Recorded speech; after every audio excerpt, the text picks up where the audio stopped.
우상에 빠진 것은 아닙니까? 이사야 40장 26절. 너희는 눈을 높이 들어 누가 이 모든 것을 창조하였나 보라. 이사야 선지자 당시 하나님의 백성들은 우상을 바라보느라 마음이 기갈되어 있었습니다. 이때 이사야는 그들로 하여금 하늘을 바라보게 하고 그들이 바르게 생각하도록 돕습니다. 자연은 성도들에게 영적인 영양분을 줍니다. 하나님의 자녀들에게 자연이란 말로 다 표현할 수 없는 엄청난 보화입니다. 산들바람, 매일의 밤과 낮, 하늘의 모든 별들, 꽃들의 피고 지는 상황 가운데서 우리가 자연을 바라보며 마음을 열면 하나님께서 친히 우리에게 다가오시는 것을 체험할 수 있습니다. 영적 집중력이란 마음을 한 곳으로 모으는 것입니다. 당신의 마음이 우상을 바라보는 것은 아닙니까? 당신 자신이 우상은 아닙니까? 당신의 일이 우상입니까? 사역은 어떠해야 한다는 사상적 우상에 빠진 것은 아닙니까? 당신의 구원과 거룩의 경험이 우상은 아닙니까? 우상에 빠져 있다면 하나님을 향한 마음이 기갈된 것입니다. 이러한 경우 어려움이 오면 이길 힘이 없기 때문에 어둠 가운데 머물게 됩니다. 만일 당신의 마음이 기갈되어 있다면 당신의 경험들을 돌아보지 마십시오. 지금 당신에게 필요한 것은 하나님입니다. 자신에게 얽매이지 말고 자유하십시오. 우상으로부터 멀어지십시오. 당신의 마음을 갉아먹는 어떤 것도 허락하지 마십시오. 스스로 일으켜 세우고 이사야가 백성들에게 주었던 내용을 붙드십시오. 마음을 다해 당신의 마음을 주께로 향하십시오. 기도가 막히는 이유는 기도할 생각이 없기 때문입니다. 마음을 다해 하나님께 자신을 집중시킬 힘이 없기 때문입니다.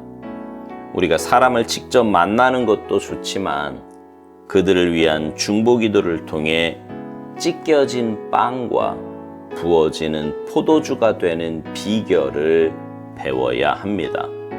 하나님께서는 우리가 기도할 때 강한 마음을 주셔서 자신에게서 벗어나 전에는 몰랐던 새로운 인격적 관계에 들어가게 하십니다.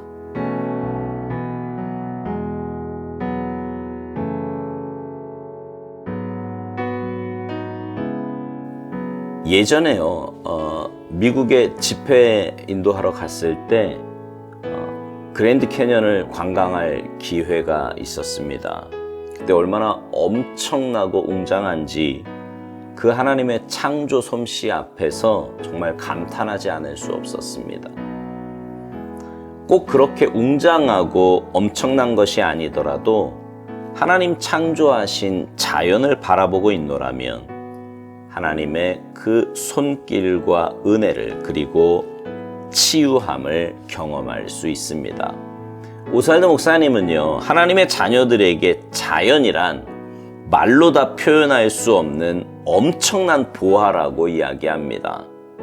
여러 자연현상 가운데 우리가 자연을 바라보며 마음을 열면 하나님께서 친히 우리에게 다가오시는 것을 체험할 수 있다고요. 정말 그렇습니다.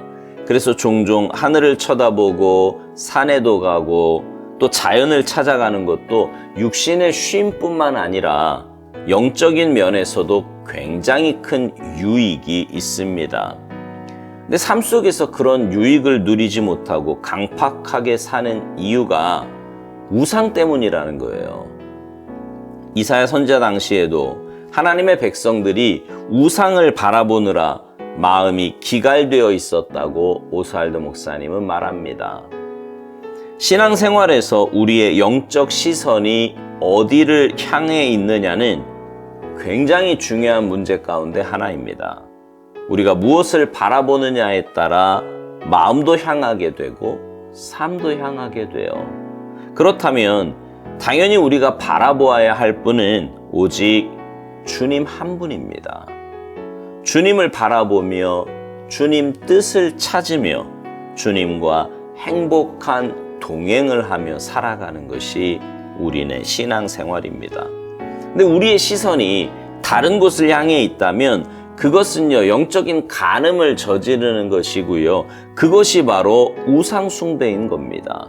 오살드 목사님은 우상에 대해서 이런 질문을 해요. 당신 자신이나 당신의 일이 우상은 아니냐고요.